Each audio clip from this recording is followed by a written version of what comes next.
అందరికీ నమస్కారం. Welcome to క్యూనిస్. నేను కిరణ్. నేను హేమ.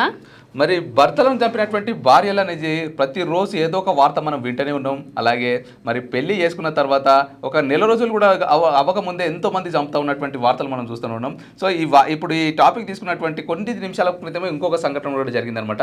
ఆ సంఘటన ఎట్లా చంపింది చెప్పు. అంటే అమ్మాయి పెళ్లి కాకముందే వాళ్ళ బావ అంటే ఇష్టం అంట. పెళ్లి చేసుకున్న తర్వాత పాపం వాళ్ళ ఆయన మందు తాగి అలవాటు ఉన్నదంట. మందు తాగి అలవాటు ఉంటే పాపం ఆయన మందు తాగి వచ్చే సమయంలో కూల్ డ్రింక్లో విషం కలిపేసిందంట. విషం కాదు సారీ పురుగుల మందు కలిపిందంట. ఆ పురుగుల మందు తాగి నాకు గొంతులో మంటలు వేస్తుందన్నా కూడా ఆమె పట్టించుకోకుండా అట్లనే వదిలేసి వెళ్ళిపోయిందంట వాళ్ళ బావ దగ్గరికి. అయితే చుట్టుపక్కల ఉన్న స్థానికులు చూసి పాపం హాస్పిటల్లో అడ్మిట్ చేస్తే ఆయన ఈ రోజు చనిపోయాడు. చూసిరు కదా, మనిషి ప్రాణం పోతుందని గిలగిల కొట్టుకుంటే కూడా బావ దగ్గరికి వెళ్ళిపోయిందంట. నేను బావని ప్రేమించిన నేను ఫస్ట్ నైట్ రోజు ఒకరు చంపేస్తారు, హనీమూన్ అని చెప్పి తీసుకెళ్లి ఒకరు చంపేస్తారు. మొన్న రీసెంట్ గా బ్రిడ్జ్ దగ్గరికి తీసుకెళ్లి సెల్ఫీ దిగుదామని చెప్పి తోసేసింది. ఒక బండరాయిని పట్టుకుంటే అక్కడ ఉన్నటువంటి వాహనదారులు ఎవరైతే పోతున్నారో అబ్జర్వ్ చేసి అతన్ని బయటకు తీసుకొచ్చి ప్రాణాలతో కాపాడారట. అయ్యో నేను దోయలేదు, ఆయననే స్లిప్ అయి పడిపోయాడు అని చెప్పి కవర్ చేస్తా ఉన్నారు. ఇట్లాంటి ఘటనలు మనం ఎన్నో చూస్తూనే ఉన్నాం, ప్రతిరోజు చూస్తూనే ఉన్నాం. మరి ఇలాంటి వార్తలు పెరిగిపోతున్నాయి కానీ తగ్గట్లేదు. మరి అసలు ఈ టాపిక్ ఎందుకు తీసుకున్నామంటే అసలు ఇట్లాంటి ఘటనలపైన కొంత ఇన్ఫర్మేషన్ గ్యాదర్ చేసినాం అనమాట. సో ఈ ఘటనలు ఏ సంవత్సరంలో ఎంతమంది భర్తలను భార్యలు చంపారు అనేది మీకు ఒక క్లియర్ గా ఒక చిన్న ఎక్స్ప్లెనేషన్ ఇస్తాం అనమాట. నిజంగా ఇది మా దగ్గర కొంచెం ఇన్ఫర్మేషన్ ఉంది, అదే మీకు మేము కొంచెం ఎక్స్ప్లెయిన్ చెప్దాం అనేసి అనుకుంటున్నాం. ఇక భర్తలను చంపినటువంటి భార్యలు బీహార్ రాష్ట్రంలో ఎంతమంది చంపారో ఇప్పుడు చూద్దాం. బీహార్లో వచ్చేసి 2020లో 30 మంది, 2021లో 35 మంది, 2022లో 40, 2023లో 39, 2024లో 42 మంది. చూసిరు కదా ఎంత మంది చంపారు. 2020 సంవత్సరంలో 30 మంది చంపారు. 2021 సంవత్సరంలో 35 మంది భర్తలను భార్యలు చంపారు. ఇక 2022లో 40 మంది భర్తలను భార్యలు చంపారట. అట్లా 2023లో 39 మంది, 2024లో ఏకంగా 42 మందిని. ఇది బీహార్ రాష్ట్రంలో చుట్టుపక్కల జరిగిన సంఘటనలు ఇవి. అంటే మనకి ఇంకా అఫీషియల్ గా 2025 అనేది మనకు తెలియదు. 2025లో కూడా ఇంకెన్ని ఇట్లాంటి దారుణాలు జరిగాయి. ఒకటబ్బా మీకు ఇష్టం ఉందనుకోండి చేసుకోండి, లేదనుకో చేసుకోకండి. పెళ్ళే వద్దు. పెళ్లి చేసుకుని వారం కూడా తిరగకుండా చంపేయడాలు. ఇప్పుడు మీరు చంపేస్తారు, మాది పాపం మీ వెనకాల ఉన్న మీ పేరెంట్స్ మీద నిందలు పడతాయి. అమ్మ తల్లిదండ్రులు ఏమైపోతారు తర్వాత కాదు వాళ్ళు తలెత్తుకొని బతకగలుగుతారా? ఎక్కడికి వెళ్ళినా కూడా మనం తప్పు చేసిన తప్పు ఎప్పటికైనా దొరకాల్సింది. ఇప్పుడు మనం చంపిన వాళ్ళు ప్రతి ఒక్కళ్ళు మనకి ఎలా సోషల్ మీడియా ఎంత ఫాస్ట్ ఉంది. ఇప్పుడు రీసెంట్ గా చూడండి, అలేఖ్య చిట్టి ఒక చిన్న మాట అంటేనే ఆ వైరల్ అయిపోయి ఆమె రచ్చట్ ఘోరంగా ట్రోల్స్ చేసిరు. అట్లా ప్రతి ఒక్కటి ఉంటుంది. ఇప్పుడు మీరు బయటకు వెళ్ళి బతకలేరు, మీ ఫోటోలు అవన్నీ కూడా సోషల్ మీడియాలో ట్రెండ్ అయిపోతుంది. మీరు ఎక్కడ కనిపించిన ట్రోల్స్ పెరుగుతూనే ఉంటాయి, కామెంట్స్ వస్తూ ఉంటాయి.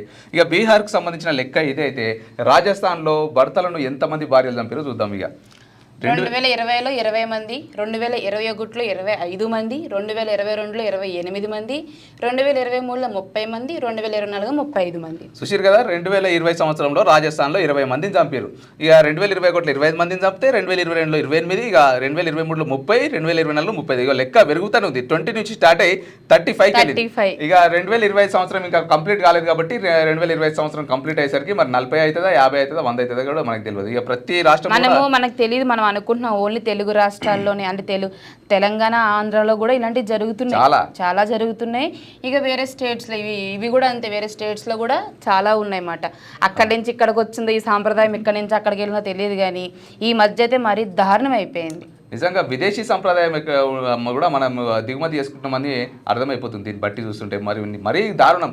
మనిషి ప్రాణాలు పోతుంటే కూడా చంపేసి వెళ్ళిపోతున్నారు. కానీ మరి వాళ్ళ లైఫ్ ఖరాబ్ అవుతుంది, లేకపోతే వాళ్ళ ప్రాణం పోతుంది అని ఆలోచన. ఇంకొకటి ఏంటంటే, సరే మీకు ఇష్టం లేక చేసుకుంటున్నారు, చేసుకునే ముందు మీ పేరెంట్స్ చెప్పేచ్చు కదా, మాకు ఇష్టం లేదు, వేరే వాళ్ళని లవ్ చేస్తున్నాను ఇట్లా చెప్తే అయిపోతుంది కదా. పేరెంట్స్ ఏదో బలవంతంగా చేస్తున్నారు అనుకుందాం. మరి మీరు ఎవరినైతే పెళ్లి చేసుకుంటున్నారో డైరెక్ట్ ఆడికి చెప్తే అయిపోతుంది కదా, నేను ఈ అబ్బాయిని ప్రేమిస్తున్నా. తెలుసా నీకు ఇది పటాన్ చెరువు సైడ్ ఎట్లా అనుకుంటా, అప్పుడు పిల్లలకు కూడా పెరగన్నంలో విషయం కలిపి పెట్టింది. అవునవును. ఇంకా నయం భర్త చనిపోలే, 3 పిల్లలు వాళ్ళు ఎట్లా చనిపోయారు. వేరే వాళ్ళకి అడిక్ట్ అయ్యి ప్రతిరోజు మేము న్యూస్ అవుతుంటాం కదా, పేపర్లలో కూడా ప్రతిరోజు ఈ వార్తలు వస్తూనే ఉన్నాయి, డైలీ వస్తూనే ఉన్నాయి. సో వీళ్ళను ఇన్స్పిరేషన్ గా తీసుకొని కూడా చిన్నపిల్లలు కూడా మైనర్లు మనం చూసినట్లయితే మరి ఒక అమ్మాయి 10th క్లాస్ అమ్మాయి వాళ్ళ సొంత మమ్మీనే చంపేసినటువంటి ఘటనను మనం చూసినాం.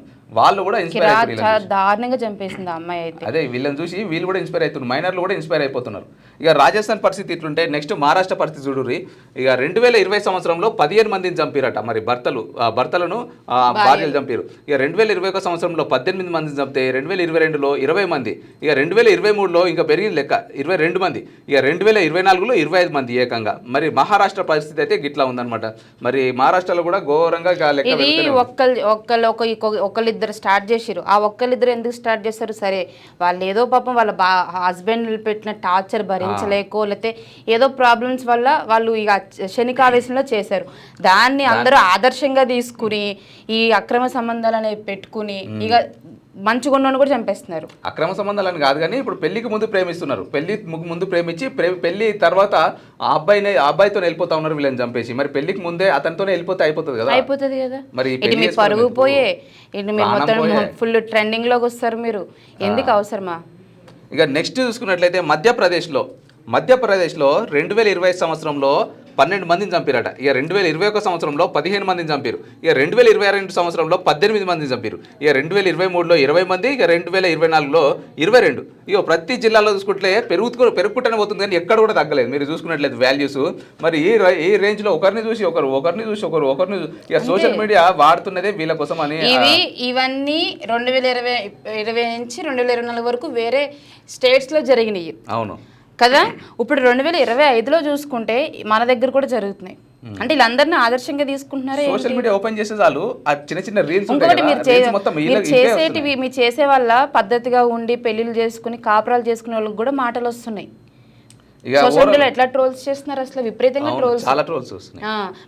పెళ్లిళ్ళు చేసుకోవాలంటే భయం వేస్తుంది, చంపేస్తారు. యూత్ ఇన్స్టాగ్రామ్లలో చాలా మంది యూత్ మ్యారేజ్ ఎప్పుడు రా అంటే లేదు నాకు మ్యారేజ్ వద్దురో, లేకపోతే పెళ్ళైన తర్వాత ఎన్ని రోజులు బతుతో నాకు గ్యారెంటీ. ఆమె చేతిలో చనిపోయే కన్నా ఇట్లా ఉండడం బెస్ట్. మీరు చూస్తూనే ఉంటారు, మీకు తెలుసు కదా. చాలా ట్రెండింగ్ రీల్స్ వస్తున్నాయి, చాలా ట్రెండింగ్ రీల్స్. ఇది అసలు దేశం ఎటుపోతుంది, వ్యవస్థ ఎటుపోతుంది, సంప్రదాయాలు ఎటుపోతున్నాయి, ఏందో ఏం అర్థం కావట్లేదు. మరి పెళ్లిళ్ళ మట్టికి అంగరంగ వైభవంగా చేసుకుంటారు. హెల్దీ ఫంక్షన్స్ అంటారు, ఏంటబ్బా మెహందీ ఫంక్షన్ అంటారు, సంగీత అంటారు, ఇవన్నీ చేసుకుని లాస్ట్ కి నెల తిరగకుండానే వాడిని చంపేస్తారు. ఈ మధ్య చూసుకున్నట్లయితే పెళ్ళిళ్ళు కూడా ఒకప్పుడు చాలా సింపుల్గా అయిపోతుండే. అంటే బ్యాండ్ బజా కావచ్చు, లేకపోతే సాంగ్స్ అవి ఉంటుండే. ఇప్పుడు ఈవెంట్లు, ఒక స్మోకు, ఈవెంట్లు, ఎంట్రీ, పెళ్లి కూతురుకు పెళ్లి కొడుకు, ఇవన్నీ ఇంత గ్రాండ్గా చేసుకుని ఏ లాభం? మరి సంప్రదాయాలు మన యొక్క ఎటుపోతున్నాయి, మన యొక్క సంస్కృతి ఎటుపోతుంది మొత్తం కూడా కంప్లీట్గా. నిజంగా చెప్పాలంటే పెళ్ళిళ్ళు స్వర్గంలో నిర్ణయించబడతాయి అంటారు కదా. ఇప్పుడు స్వర్గం కాదు, ఎవరైతే పెళ్లి చేసుకుంటారో వాళ్ళ పెళ్ళిళ్ళు నరకంలో నిర్ణయించబడుతున్నాయి అనిపిస్తుంది నిజంగా చూసుకుంటే. ఎందుకంటే వాడు చచ్చిపోయినాక నరకానికి పోతుంది, మరి వీళ్ళు హ్యాపీగా ప్రేమించిన వాళ్ళతో వెళ్ళిపోతున్నారు. అంత ఘోరంగా ఉంది పరిస్థితి. మరి నేనైతే మహిళలకి ఒకటే చెప్తాను, ఎందుకంటే ఒకళ్ళిద్దరు చేసిన దానికో లేకపోతే ఇట్లా ఇంతమంది చేసిన దానికో ప్రతి మహిళ అవమానపడాల్సి వస్తుంది. ఒకటే, మీకు ఇష్టం ఉందనుకోండి పెళ్లి చేసుకోండి, మీకు ఇష్టం లేదనుకోండి మీ ఇండిపెండెంట్గా అంటే మీరే మీ సొంత కాళ్ళ మీద బతకండి. ఎందుకంటే ఇప్పుడు సొసైటీలోని అబ్బాయికి అమ్మాయికి పెద్ద తేడా లేదు, ఇద్దరు సమాన హక్కులు ఉన్నాయి. ఇప్పుడు ప్రతి రంగంలో కూడా అమ్మాయిలు రాణిస్తున్నారు, ప్రతి ఒక్కటి చేస్తున్నారు. ఏంటి ఫ్లైట్ నడిపే కానించి కింద మేస్త్రి పని చేసే వరకు కూడా అమ్మాయిలు చేస్తున్నారు. చేయలేని వాళ్ళు అంటే ఎవరు లేరు, ప్రతి ఒక్కరు కష్టపడుతున్నారు. సో మీకు ఇష్టం ఉంటే పెళ్ళిళ్ళు చేసుకోండి, లేకపోతే మీరు స్వతంత్రంగా బతకండి తప్ప ఇలా ఇష్టం లేకుండా పెళ్ళిళ్ళు చేసుకుని కూడా అక్రమ సంబంధాలు పెట్టుకుని అనవసరంగా ఇట్లా తప్పుడు పనులు అయితే చేయకండి.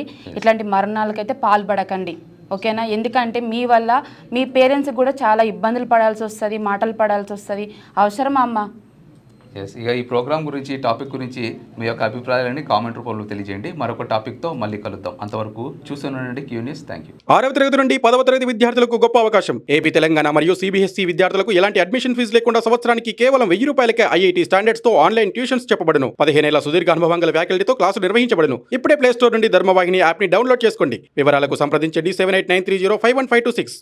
లేటెస్ట్ న్యూస్ తెలుగు మరియు ఇంగ్లీష్ అప్డేట్స్ కోసం ఇప్పుడే క్యూ న్యూస్ అఫీషియల్ యాప్ ని ప్లే స్టోర్ నుండి డౌన్లోడ్ చేసుకోండి. సరికొత్త సమాచారాల కోసం క్యూ న్యూస్ వెబ్సైట్ ని ఫాలో అవ్వండి. ఛానల్లో ప్రాంతీయ, జాతీయ, అంతర్జాతీయ వార్తలు వీక్షించండి. లైక్ చేయండి.